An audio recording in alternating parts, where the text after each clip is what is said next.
आपल्या बाबा जेव नव्हता का खाली ते द्यायला जेव घालायचा कार्यक्रम चालू आहे, पित्तरपाट गित्तरपाट काय म्हणते ते, तू खुशालवर येऊन बसली. काय असतं ते पित्तरपाट? जिथे पण माय बापाला कुटक्यासाठी तरसायला लाव आणि मेल्यावर त्याच्या फोटोला हार घालून 4 चौघायला बोलून त्याला जेव घाला, त्याला म्हणते पित्तरपाट. म्हणजे जित्याची खोड जित्यापणी जायना कडू कारलं गोड व्हायना अशी गती भावती. मग ते दारूच गिल्लास कोण ठेवला तिडं? लय बार बाप्या होता भाऊ तो आज जा, लय नाद होता त्याला दारूचा बायाचा पत्त्याचा, सगळं फुकू फुकू फुकू खाल्लंय त्यानं आणि गेला यारवळी 4 वेळी तोंड वासून.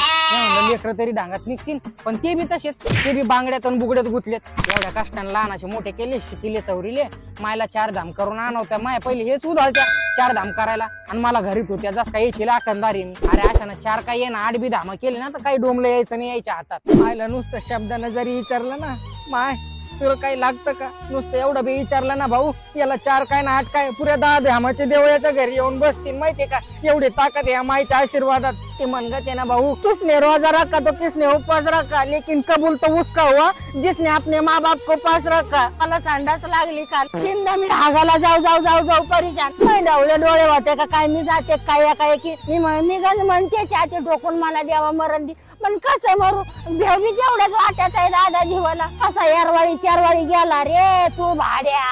अरे बाप, मला आता शिकवलं का माय म्हातार कस काय 4 वाळी चिरवाळी गेलं. बस ना, अगं बस रडू नको का बाई, म्हातारा जीव घेशील तो आता बोलू बोलू.